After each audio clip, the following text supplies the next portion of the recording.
Hey, hey, hey, thank you for joining. I am just figuring out. This is all new to me, by the way, guys. I do not normally do YouTube. So it's kind of a bit of a test. I'm just seeing what kind of...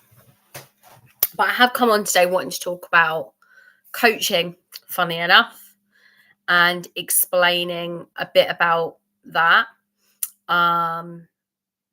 It's so different from other ways of recording videos, but we're going to give this a go. First of all, I'll start off with who I am. I'm Andrea Charlotte Bentley. So I'm down as ACB Coaching or ACB Makeup. I'm a qualified makeup artist. I'm also in the last year have become a qualified coach through Jay Shetty's program. And that took me nearly a year of coaching. It was really, really good teaching in that. I really enjoyed it.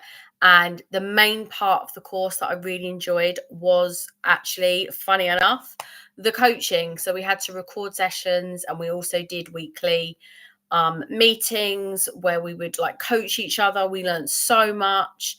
And I am so happy to say that the people that I still coached, I am still in contact with now. And it's been an incredible journey. So I wanted to join today to talk about what are the benefits of coaching? Why should you get a coach? What actually is it going to do? Because it suddenly seemed to have blown up recently. A lot of people are going to coaches. So I'll just talk through kind of the three things that you can go to when you need help. You can get counselling. And by the way, I advocate for all three. I think all three are great, but what I'm qualified in is coaching. So you can either get counseling, which is basically where somebody listens to you, you offload what's going on in your mind. And then by doing that, it helps you to process what's happened. And then there's therapy where you're looking into your past and you're delving into your past to be able to move on into a future. But you have to go to that kind of painful part, things that you've gone through. And then there is coaching, which is about looking to the future, and it's about having goals, and it's about being accountable. So three very different ways that you can get help and support. And I think they're all really beneficial, actually. So although, like I said, I'm qualified in coaching, all three are great. I'm not putting down getting counseling or getting therapy. I've done both myself. So I do feel that, those things are great. So why has coaching blown up? I think people are really wanting to kind of look to the future rather than staying where they are. If you're feeling stuck, what's going to help you when you feel stuck? It's going to be setting goals, and it's going to be looking to the future, isn't it? It's a good thing to have something to work towards. And the good thing about coaching, because obviously in my coaching qualification, I got coached as well. And I realized, and I still get coached now, because when even coaches still get coached, they need to get coached. I realized that by having someone who I was regularly in contact with and sharing elements of my life that I wanted to work on, how much more accountable was I? I was not going to stay stuck, because I knew that I was going to be telling somebody about what I needed to do to get to where I needed to go. So even just for the sheer accountability factor, the other approach that sorry about my dog moaning in the background there. He's just... The other approach that I tend to do as well when I'm coaching clients is I tend to... Hang on a second.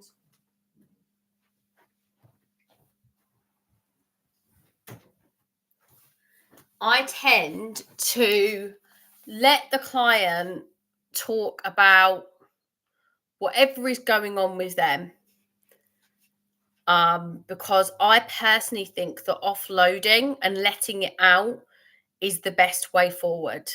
So whatever's going on, whatever emotions are rising up, whatever anxiety is there, whatever's going on with that needs to come out, because I think it needs to come out for you to move forward. Once it's out and we've chatted, then you come out with a solution. There is always a solution. And in the solution, there is a plan, and there is, it's not like a set thing for each person, but there is a framework that the coach will follow, so that you can plan and to make that change so you do not feel stuck and move forward. So I think being coached helps you to become more self-aware, because obviously the subjects that you're talking about, it's delving into something that you might not like normally talk about. It's getting you to think about these things. Another good example of like a good coach will ask good questions. They're not there to give you the answers. I truly believe that each person knows in their gut, like, you've got to trust yourself. They know what the right thing to do is, but a good coach will support and ask the right questions to get the individual to move forward. So that's another thing. It's not, coaches are not people that know everything. I mean, it's impossible. Like, it's a very normal like misconception that, we don't know. Not at all. Like, there's lots of things that I don't know about, but I do know how to support someone and help someone to feel unstuck. That, I personally believe, is something that I've always been able to do. But obviously with my training, it's been able to kind of propel me even more forward, and now I've got experience in it. So it helps you to become much more self-aware, and it helps you as well to explore your strengths and your weaknesses. Once you are aware of your strengths and your weaknesses, then you will focus more on what is more for you. Otherwise, you are going to be wasting your time. If you think, if you're working on something and it's not your strength, then you're wasting your time, aren't you? Like, we have to go with the things that we are good at, and hone in on them and focus on that. No one is good at everything and bad at nothing. Every individual has strengths and weaknesses. So it's really, really important that we are self-aware of those and we work with what we've got. It will also bring more self-aware to your value as well, and your beliefs. And that's everything, because every single morning when we get up in the morning, we are living our lives according to our values and our beliefs, whether we are aware of it or not. Like, we need to look in the long term. If you're going through a hard time right now, but your value is to get somewhere in life, then that's what you need to keep chipping away at. Even if you're not seeing results straight away, but you're living for your values. That's what you're living for. We all are. But it makes such a difference when we are intentional with our time. That is the game changer, I find, when I'm coaching people, that things will change for them when they are so much more intentional with how they spend their time. So that's another little like nugget there, really. So coaches can offer encouragement. They can identify areas that need to be improved. But like I say, often the client will realize that themselves when they start talking, I think, and ask the right questions. They'll realize, oh, maybe I need to work on that. It will help keep clients motivated as well. Having a coach to talk to and offload to helps to motivate. And yeah, it just helps to clarify values. Talked a bit about that. Set realistic goals. That's the other thing as well. A lot of people go into coaching thinking, right, I need to go from not being very productive in the morning to getting up at 5 a.m, doing a massive exercise routine, juicing. It's all too much. The key to improving is to do things in very, very small bursts and make changes and gradually build on that change. I'll give you an example of myself. I very much am a night owl, and to be honest, naturally, I would stay awake very late into the night if I was so inclined. If that's what I decided to do, that's what I would want to do. But I soon realised that is not good for me, and I definitely need a set amount of hours. And I'm also much more productive in the morning when I go to bed earlier. So for me, it began with shifting. Say if I was going to bed at midnight, I would be like, right, I need to get to bed half an hour early, like 11:30. And then over the next few weeks, it would get earlier and earlier until it was like 10, half 10. And then that's what you stick with. So you gradually work on your goal. That is the best way. Otherwise, what's going to happen is you set a massive goal, you can maintain it for about a week, and then you'll literally get so burnt out you cannot maintain it that you're like, oh, well, I don't really care anymore. And then you'll go off the rails. So it's just better just to do very small changes. That's what gets the end goal. And it's definitely rung true in my life. And that's the thing. That's what I got taught when I did my coaching qualification. And so I've obviously applied it to my life, but now I like to share as well what I actually learned.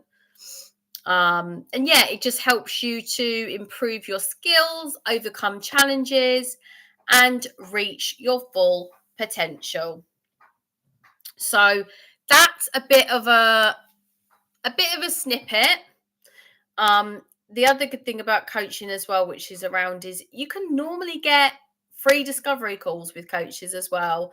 And it gives you an idea as to whether you will match with your coach as well. Like, I truly believe that the right coach is out there for everyone, but it's to do with the individual, and it's to do with if you actually like work well together. So a lot of coaches, myself included, will offer like a free discovery call where you can meet on Zoom or meet in person and see whether you will work well together, see whether you align, and then go from there. If you do, and if you don't, then you can find somebody else. So that's the other good thing about coaching, is that there's that flexibility, and it's about finding the right coach for you, finding the right flavor, finding someone who you naturally like vibe with and get on with. And it's very doable to do that. And also, just want to add, there's different ways of coaching as well. People think it's just in person. It can be in person, it can be on Zoom, it can be in voice notes. I've done that. And it can be in messages as well. It doesn't have to be this intense interaction, because that can be too much for some people, and that's absolutely fine. It's catered to the individual on what they need. And messages or voice notes is a perfectly acceptable and successful way of coaching as well. It's what works. So just want to end with that, because I do think people think it's going to be a very intense thing, and it really does not have to be. Different things work for different people. So I will leave it as that. This is my second live. I'm going to be doing one live every week on YouTube. So, and then I'm going to be creating content as well. But there is a lot to creating content on YouTube, as I have discovered this week. I've been doing a lot of research on it, and it's it's not straightforward, but it is something that I'm going to be doing.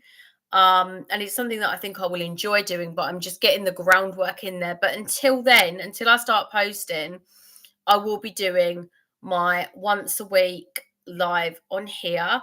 And I also do a live once a week on TikTok. And I'm down as Andrea She Has Wings. My podcast is She Has Wings. If you want to check out what I stand for, who I am, a bit more about that, then just listen to my podcast, She Has Wings, with Andrea Charlotte Bentley, and it will just give you an idea of the type of things I talk about.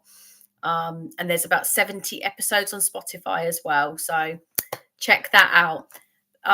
So that's it. I'm signing off now. Thank you for watching. If you have and you're playing it back, please pop in the comments, because I'm trying to keep a tab on my statistics and keep my audit much more in order.